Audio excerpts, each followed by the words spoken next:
بسم اللہ الرحمن الرحیم۔ اپنی آخرت کی تیاری بھی اسی طرح کرو جیسے دنیا کے امتحان کی تیاری کرتے ہیں۔ آپ نے حضرت علی کا ہاتھ پکڑا اور یوں اپنے سینے سے لگا لیا اور فرمایا اترضی ان یکون منزلک مقابل منزلی، علی تجھے مبارک ہو، جنت میں تیرا گھر میرے گھر کے سامنے ہے۔ تو وہ رونے لگے۔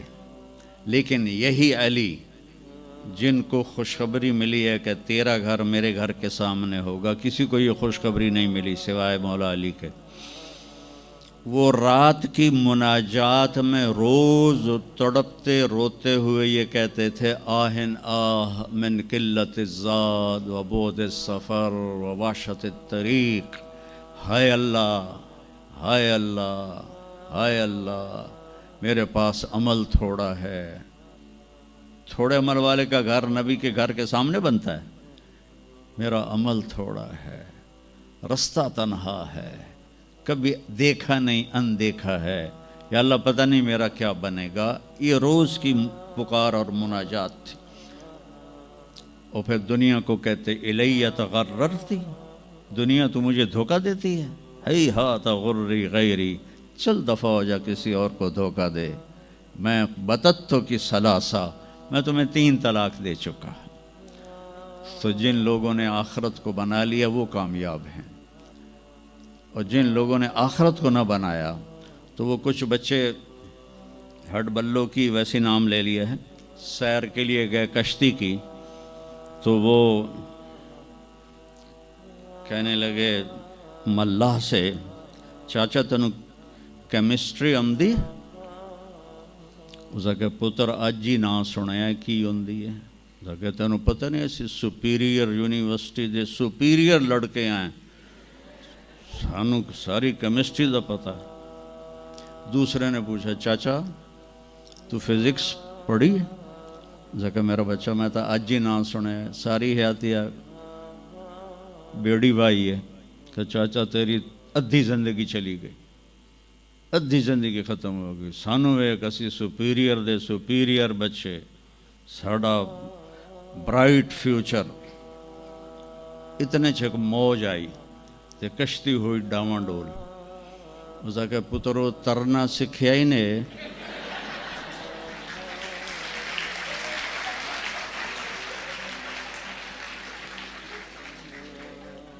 وہ آکھن لگے کوئی نہیں سکھیا، سوئمنگ پول کوئی نہیں سپیریئر ہے۔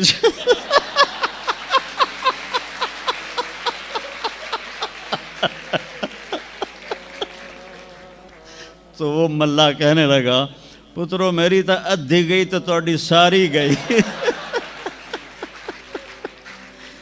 تو میرے بچوں، مرتے وقت ایسا نہ ہو کہ تم کہہ رہے ہو ساری برباد ہوگی۔ اپنی زندگی، اپنے نبی کی زندگی پڑھو۔ چند تو فرائض ہیں جو میں نے ابھی پہلے گنائے ہیں، اس کے علاوہ سچ انسان کو عزت دیتا ہے، دیانتداری انسان کو عزت دیتی ہے، رزق حلال انسان کو بلند مقام باوقار بناتا ہے، اور اچھے اخلاق فرشتوں سے بھی اوپر اس کو لے جاتے ہیں۔ آپ نے فرمایا جس کے اخلاق اچھے ہوں گے میں جنت الفردوس میں گھر لے کر دوں گا۔ تو نماز کی عادت ڈالو۔ کچھ بچے جی نہیں پڑھی جاندی، دن میں کوئی ایک نماز ضرور پڑھو، جمعہ پڑھو، ایک نماز ضرور، پھر وہ 2 ہو جائیں گی، پھر وہ 3 ہو جائیں گی، پھر وہ 4 ہو جائیں گی، پھر وہ 5 ہو جائیں گی۔ میں نے جتنوں کو بھی یہ نسخہ بتایا وہ سارے اللہ کے فضل سے، گورنمنٹ کالج میں میرا تھا ساتھی، تو وہ پھر شفٹ ہو گیا انگلینڈ، تو کوئی 40-45 سال بعد اس سے ملاقات ہوئی، یہاں پاکستان آیا ہوا تھا۔ تو میں نے کہا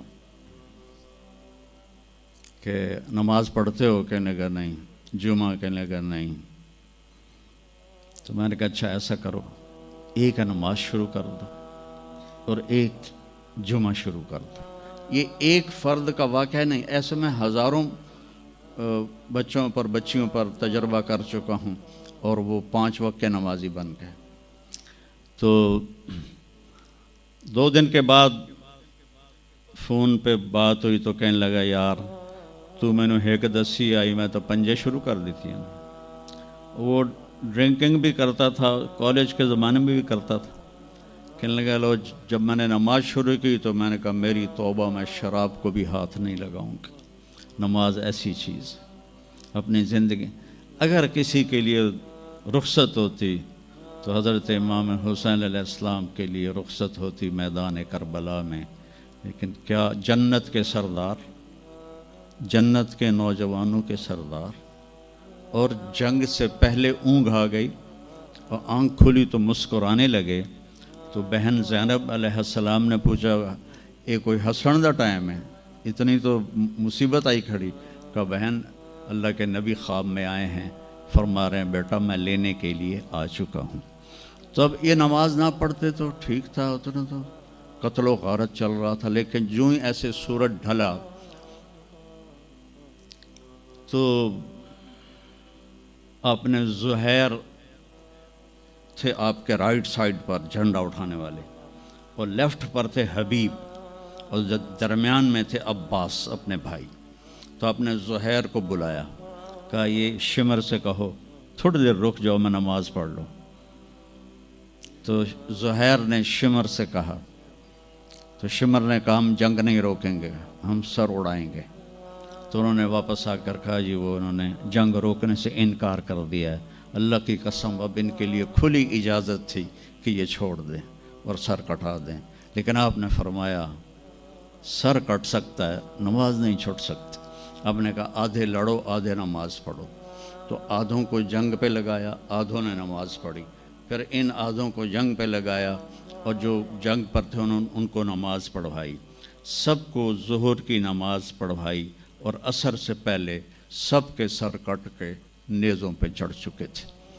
وہاں 1445 سال میں ایک واقعہ ہے جہاں نماز کی رخصت نظر آتی ہے.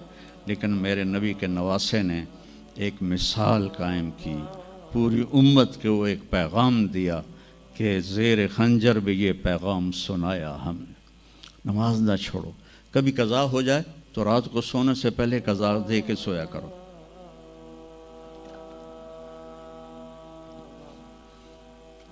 آپس میں کوئی لڑے ہوئے ہو تو کم از کم آج اتنی میری مان کے اٹھنا کہ صلح کر لینا. یہ کوئی بچیاں آپس میں کسی سے بول چال بند ہو، یا آپ بچوں کی آپس میں کوئی بول چال بند ہو تو ایک دوسرے کو معاف کر دینا. اس سے آپ کے دلوں میں علم کی روشنی زیادہ آئے گی. آپ کے دل میں بغض ہوگا تو علم آئے گا نہیں. تو اگر اپنے حافظے کو اچھا کرنا ہے، اگر اپنے حافظے کو، تو دل سے سب کی نفرت نکال دو، اور پیٹ بھر کے کھانا نہ کھاؤ، اور اپنی نظروں کی حفاظت کرو. آپ کا حافظہ 16 سال والا رہے گا 70 سال تک. حافظے کو خراب کرنے والی یہ چیزیں ہیں. پھر جن سے پڑھتے ہو ان کو عزت دو، ان کا ادب کرو، ان کا احترام کرو. باب العلم ہے حضرت مولا علی، کہا میں غلام ہوں اس کا جو مجھے ایک لفظ نہیں ایک حرف، جو مجھے ایک حرف بھی سکھا دے علم کا، میں اس کا غلام ہوں. تو جو آپ کے ٹیچر ہیں یا لیڈی ٹیچر ہیں، وہ آپ کو جو کچھ بھی پڑھاتے ہیں، ان کا احسان ہے آپ پر. آپ ان کو عزت دیں، ان کو احترام دیں. ان میں سے کوئی دعا دے دے گا آپ کا کام بن جائے گا. تو میں اسکول میں تو دعائیں لے نہ سکا استادوں کی، لیکن جب میں مدرسے میں داخل ہوا تو میں نے اپنے سارے استادوں کی دعا لی ہوئی ہے، ان کی عزت اور ان کے احترام سے.